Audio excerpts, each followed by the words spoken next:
Good afternoon, everyone. This summer, I did research on an investigation into unitary status in Florida public schools and the Joint Plan Initiative undertaken by the Indian River County Public School System. I would first like to start by talking about the outline of my presentation. I'm first going to talk about my argument and then talk about the state of education for African Americans before the desegregation mandate. I will then talk about what the desegregation mandate is, and then I will go into the bulk of my presentation, which is the efficacy of unitary status in Florida and in Indian River County. I will then end with my own personal recommendations for programs and also recommendations from the people I interviewed over the summer. So, I'd first like to start with this statement. If education is a vital pillar that upholds the integrity of American democracy, then equality is not only based on the strength of our school system, but its equal access. Since the civil rights movement of 1954 to 1968, numerous legal actions have been taken in order to eliminate the barriers to an equitable and unbiased education system for Black citizens in America. The court mandated that once the stipulations of the federal court were achieved, the districts would achieve compliance and be granted unitary status, which basically means that they will become out from underneath the desegregation order and be labeled an integrated school district. However, although most districts have obtained unitary status, the structural elements of segregation remain. The two that I look at in my presentation are disproportionate discipline levels, which then trickles down to disproportionate academic achievement between Black and white students in Florida and in Indian River County. My argument is that districts need to continue to fully implement policies that will ensure equal access to public education for all and create a sustainable future for an equitable system for African Americans in Florida.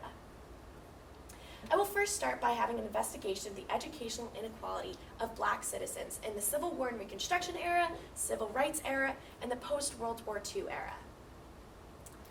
The Civil War was from 1861 to 1865, and I would like to point out something interesting that happened kind of at the end of the Civil War. Esther Hawks, which was a doctor and teacher for the Freedmen's Bureau, established the first interracial school, but in January, unfortunately, a group of white supremacists torched the school down. This was in Jacksonville, and it was one of the beginnings of education for African Americans in Florida. In 1868, Florida was granted admission as the 27th state in the Union.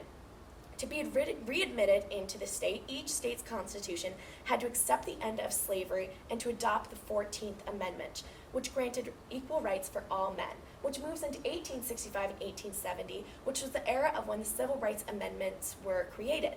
This includes the 13th, 14th, and 15th Amendment. The 13th Amendment banned slavery. The 14th Amendment, as I said, defined a citizen as anyone born in the United States, and the 15th Amendment prohibited the act of denying the right to vote based on skin color.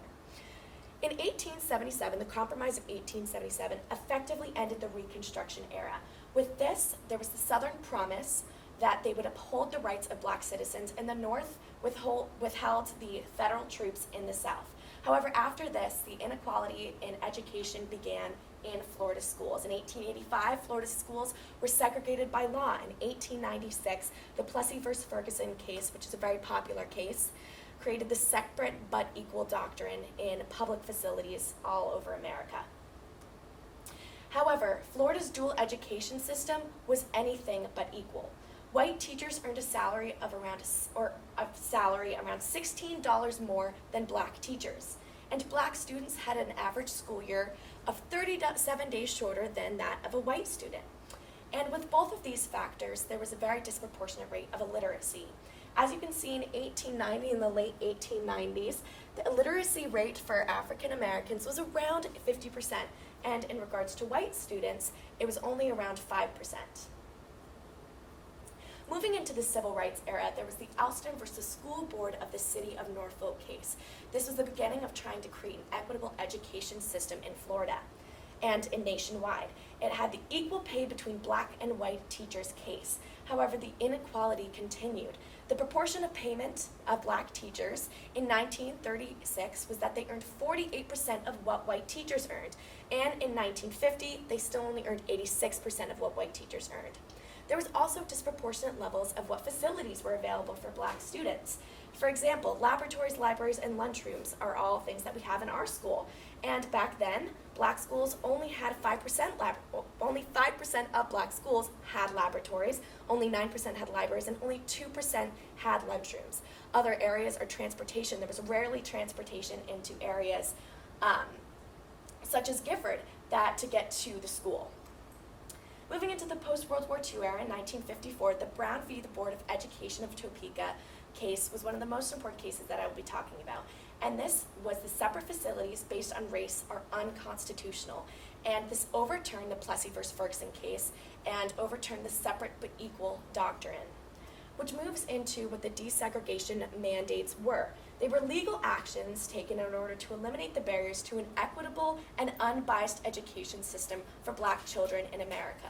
However, the progress was very slow in the beginning of this. In 1964 and 1965, the Civil Rights Act and Elementary and Secondary Education Act said that school districts needed to desegregate at deliberate speed because progress was not being made. In 1960 through the 1970s, some common desegregation solutions were new transfer policies, new school construction for integrated schools, and transportation to areas where there was white enclaves of population or a black population enclave. Which moves into the term unitary status. The unitary status term was created in the Greene v. County School Board of New Kent, Kentucky, and a school that has achieved unitary status signifies an end to its prior dual education system of educating its white and black students. And in order to achieve unitary status, there are several factors that a school needs to comply with, which were called the Greene factors. And some of them include faculty and staff assignment, transportation, extracurricular activities, and so forth. There's around 8. But the one that I am focusing on in my presentation today is the overrepresentation of minorities in student discipline statistics, which moves into the bulk of my presentation, which is the efficacy of unitary status in Florida public schools. This, I would also like to point out that the research collected was in regards to the same offense leading to suspension or expulsion. For example, not showing up to class, aggressive behavior, aggressive language. So the same offense between a white student and a black student. Here are some of the questions that I answered with my project. To what degree are Florida school districts in compliance with the unitary status guidelines, specifically the disparity ratio in regards to discipline? What is the comparison of black students in the administration of school discipline and overall suspensions? And what is the difference between those Florida school districts that have attained unitary status and those that have not attained unitary status or are under court jurisdiction? So I'd first like to talk about what the disparity ratio is in the unitary status guideline.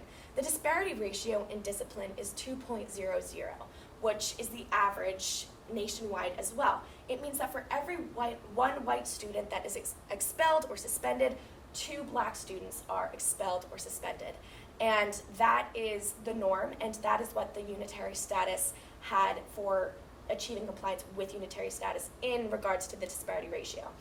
And in 2008, I'm going to be looking at our first county, Orange County, which got unitary status in 2008.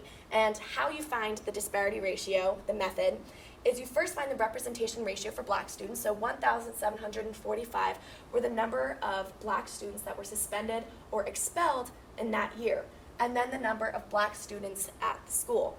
And then you do the same for white students or non-black students, and then you find the disparity ratio. As you can see here, the disparity ratio was 2.52, and this school has attained unitary status, and a few years later is not in compliance with the guidelines of unitary status, which is 2.00. Moving along, there are around 1.4 million students in Florida schools from 6th to 12th grade. Black students represent 23% of that population, and non-black students represent 76%. Now I look at the suspension rates for black students and white students. Black students are being suspended at a rate of 40%, and white students are being suspended at a rate of 60%. However, if you look at the actual population, black students are being suspended almost double than of their population rate, which suggests a disparity ratio.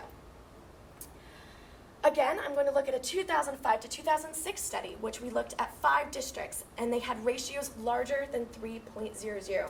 This is a really large number and is completely unacceptable with the unitary status guideline. And I would like to point out that 3 of these districts had already attained unitary status and have a disparity ratio of 3.00.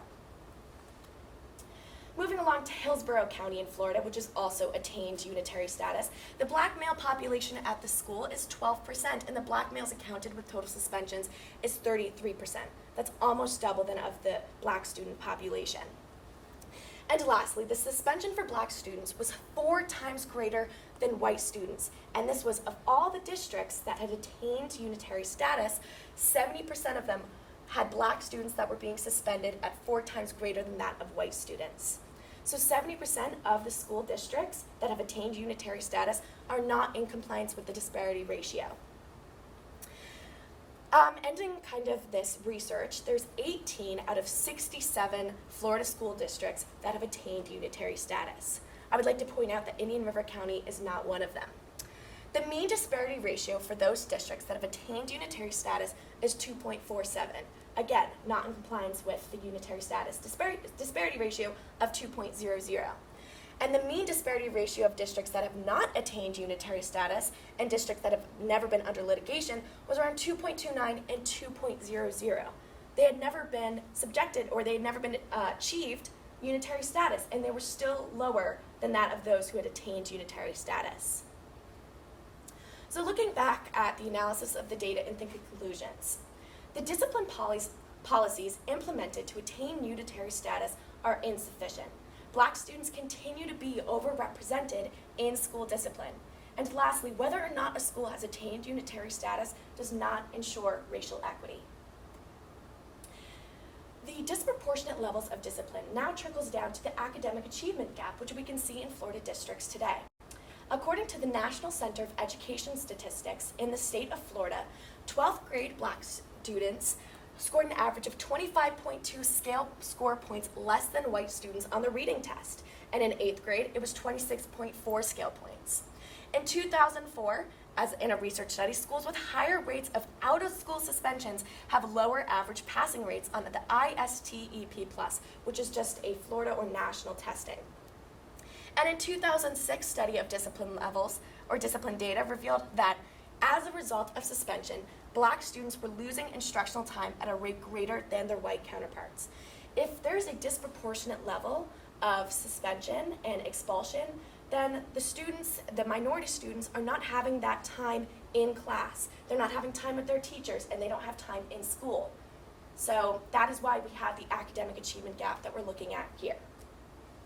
Now I'm going to be talking about the efficacy of the joint plan for the achievement of unitary status in 2018 in Indian River County.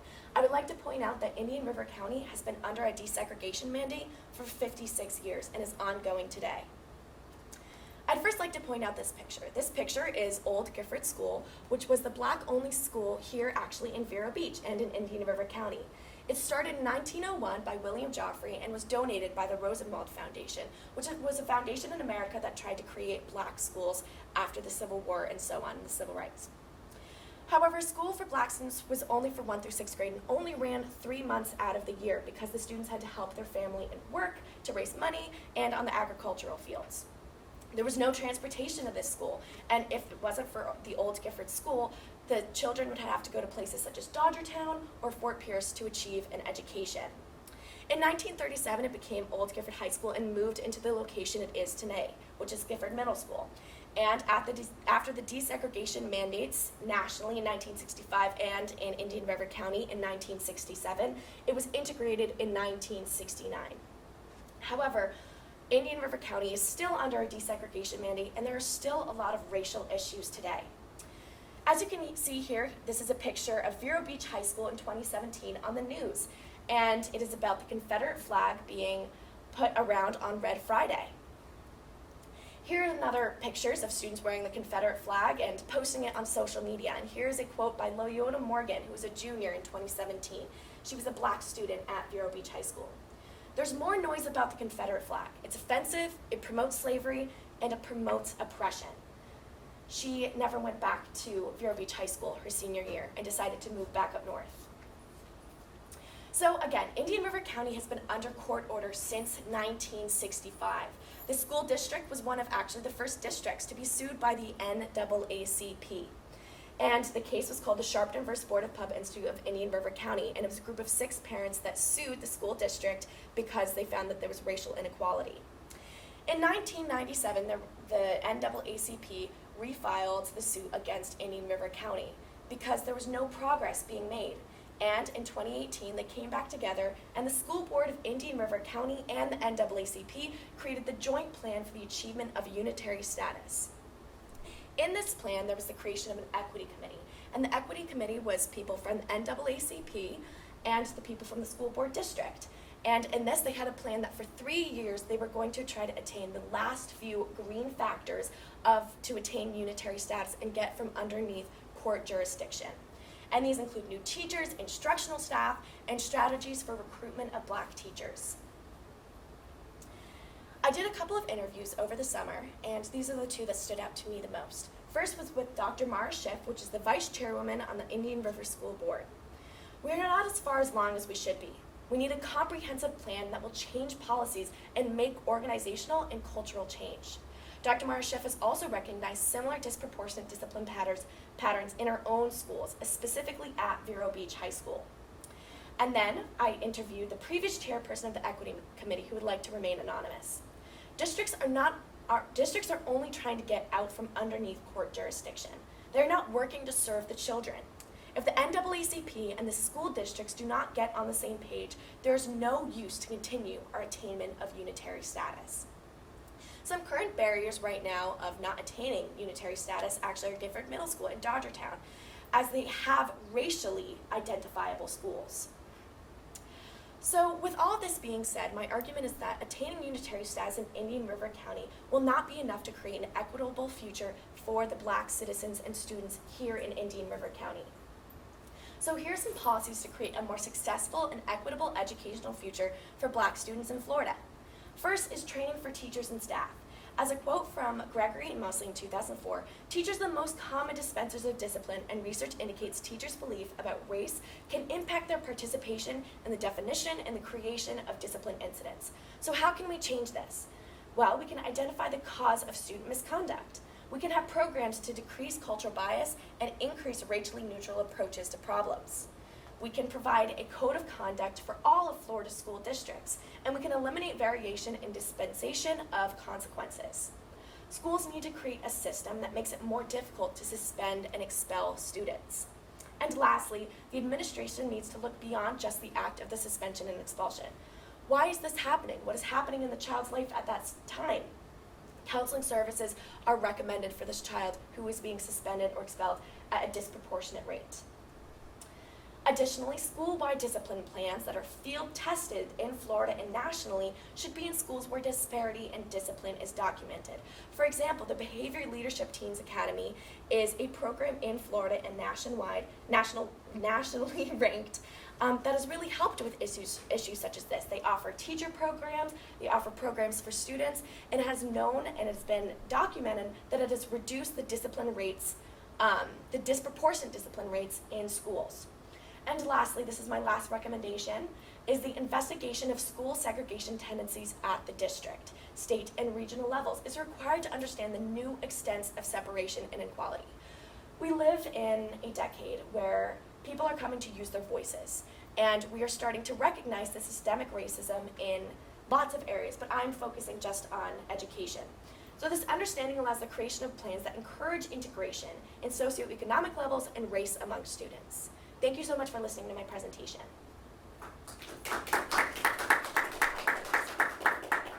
Okay, let's open this up to questions. I do want to begin with this, Emma. So as you and I talked about this topic, I said to you something that my father had always said to me: scratch below the surface, and it's about money. You are talking about the issues of disparate disciplinary issues, academic achievement, but isn't it also, when we're looking at this topic, the fact of the matter is American education is based on property taxes.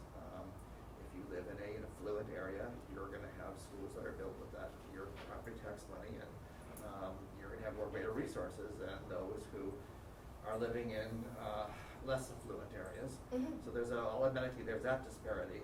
Yeah. And then you couple all the nurturing and upbringing issues that go with, raising children in the 21st century. That creates a division. How do you really get a handle on this Right. without addressing the underlying economic issues? Of course, yes. Well, that's actually a really important question. I would say that is something that is a part of the poverty cycle. People I'm going to use Gifford as an example. Most of it's a very highly black populated area in Gifford. And the families work multiple jobs. I know a lot of the families that live there. They work multiple jobs. They don't have time to bring their students or to bring their children to school every day. They don't have time to help them with homework. They don't have time to do a lot of these things. Money is also a very important issue. Education, as I've seen, is always the way to get out of the poverty cycle. If we can provide an education to these black students in Indian River County and in the districts of Florida, that creates an opportunity for success in having better jobs and having maybe a college degree in the future, and that's really important. In regards to having money to fund programs like to kind of reevaluate the discipline in schools and reevaluate how teachers are disciplining students, it's really about the allocation of money. In my interview with Dr. Mara Schiff, I asked her about the same question. What about the money? The money that with the programs about this, programs for extracurricular activities to really have that outreach program. According to Dr. Mara Schiff, she said it's really where you want to put your money, where the allocation of this money is. If we really want to create a solution for these black students in Indian River County, we have to prioritize these issues and put money where that is.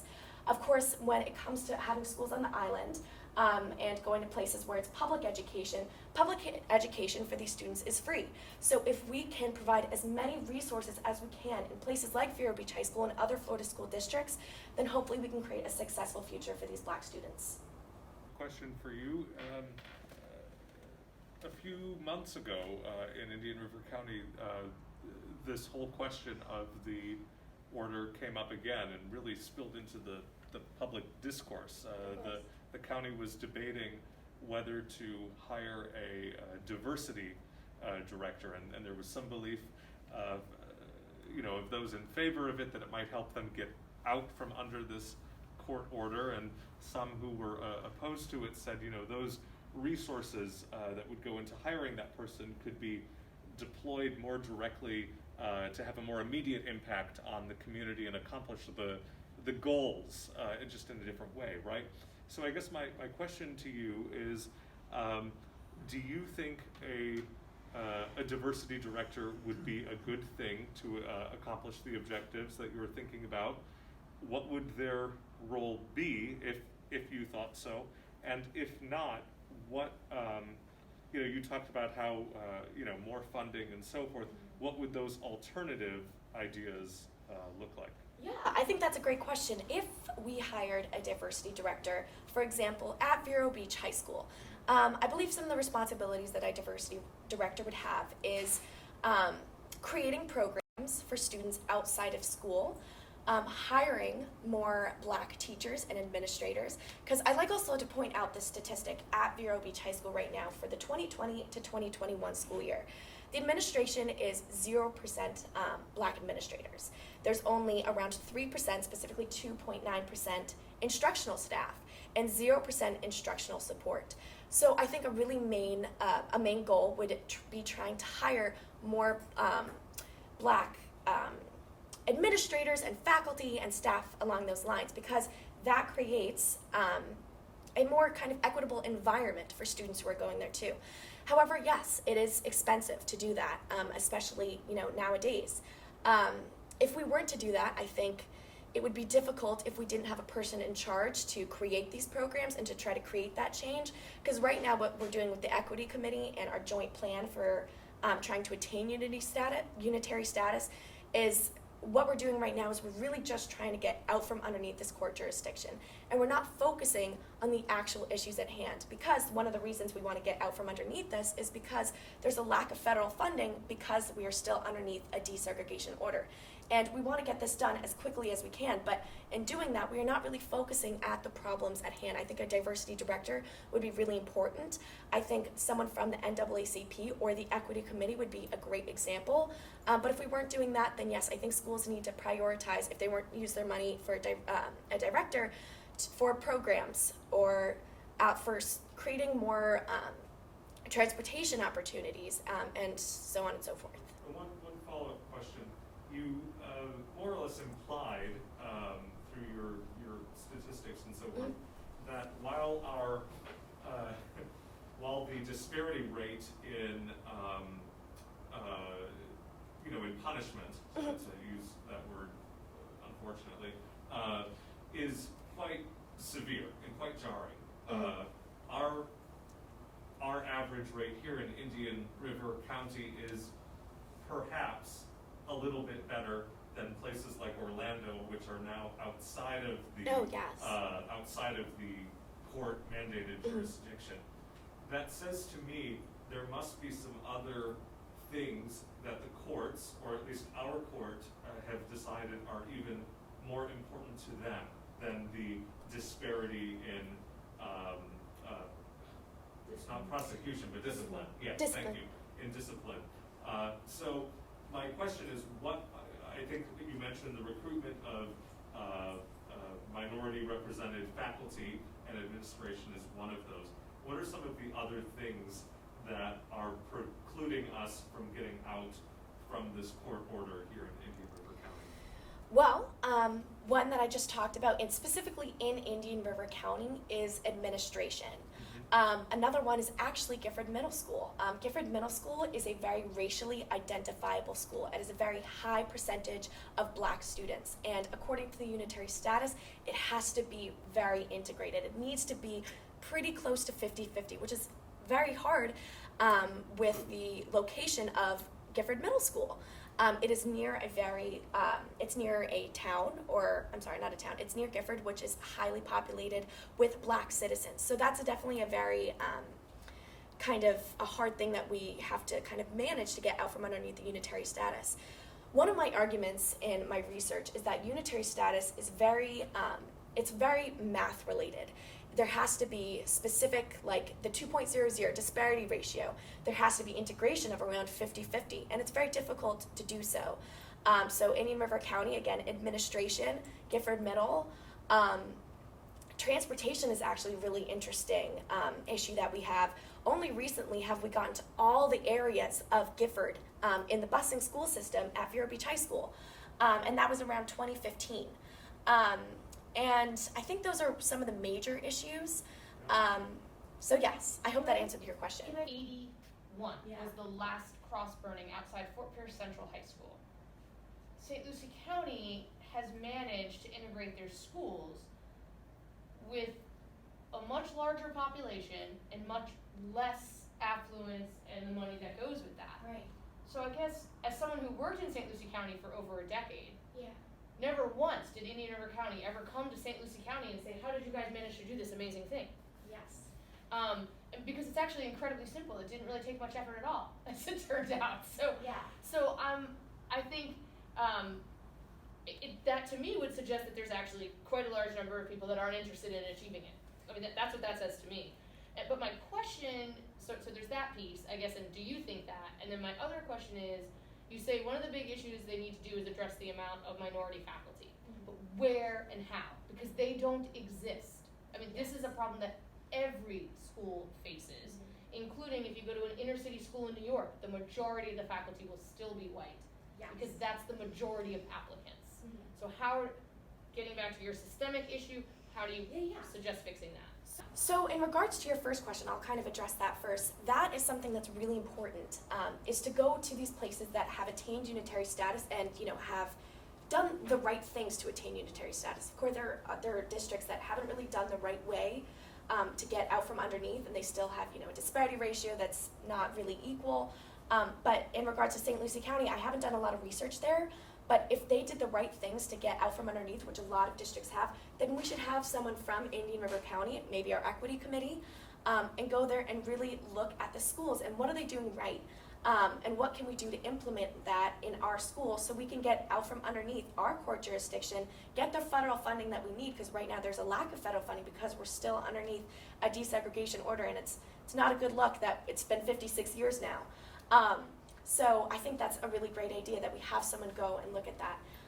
Regarding your second question about, I'm sorry, do you mind repeating it? The faculty, like how are you going to get more minority faculty and administrators when Yes. it's just not out there? Yes. So in regards to recent times with BLM and stuff like that, there are programs actually in New York City where I just visited. There's a program, it's really small, but it's where Black teachers who have just graduated from colleges who want to be a teacher, that's where they go, and then they are allocated to different areas in the state to help with minority recruitment for teachers. It's really difficult in the South and in Florida right now because it's just not as racially integrated as in the Northeast. But if we can have a program like that where we take students, specifically Black students out from colleges that that are becoming teachers, that would I feel like be the best way to go about this. St. Lucie County guarantees that any graduate from a St. Lucie County high school that returns and applies for a teaching job with the appropriate credentials is guaranteed a job. And Yes. it's one of the ways they've increased their number of minority faculty. And I think that is one of our best bets, and it's amazing. It's really an amazing way to do it. There's been a big push at the ed schools. The top ed schools in the country have huge programs on programs specifically targeted to minorities for administration, for STEM. I mean, it is probably as big a part of their drive now than anything because of the changing demographics of the country. So I think the people who are training teachers are aware of it. It has to disseminate, and Florida's Well, also. the research is pretty clear. I mean, when you look at Black educators, when you look at Black college students, they don't see education as a viable or like a viable career because they see it as incredibly low paying. Mm-hmm. So, there's quite a bit of irony there across the board, but they have to overcome that right there, that if you have a group of people that don't want the job, Yes. but you want those people to have the job, then you're going to have to change something about the job, Well, in regards to this program, and I'll have to send it to you, I don't really remember the name, but in New York City, what they're trying to do is they're also giving them housing and stuff like that, which will take some of the payment off to make the teacher payment a little bit more rewarding. So those are some of the things that they're doing, and right now they don't have a lot of money, but they're also giving them a little bit of starting money to the place that they're moving to. Of course, it's trying to even out, but if we can have some of these programs in Florida, like in colleges like UF or FSU with teachers that are coming out and want to teach, that would be a great way for Florida school districts to try to get a minority administration and faculty.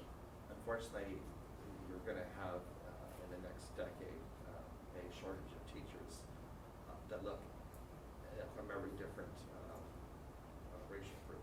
We are facing a serious teacher shortage in this country in certain areas. People do not find discipline attractive, and so it's a growing problem, and it's getting accelerated by COVID, by the way. A lot of people are retiring early, and it's an ongoing, it's a national issue now. Trying to find qualified people. So we're actually bringing them in from other countries, in some cases, to teach more. They're doing online. Any other questions? Like Dr. LP.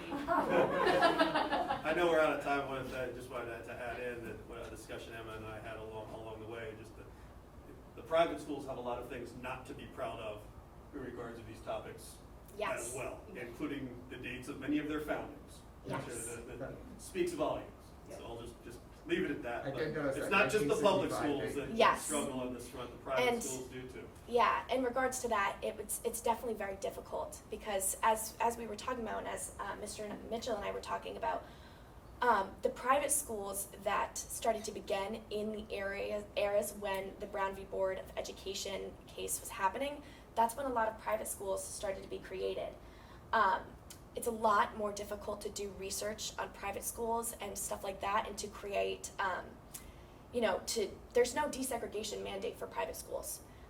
It's only for public schools, so it's a lot trickier. And as you were saying, it's right around that time period in the 1960s is when a lot of those private schools, when people who don't want to go, or families who don't want to have their children at an integrated school, would send them to a private school. So that's definitely a real issue. All right, Emma, thank you very much. Thank you very much.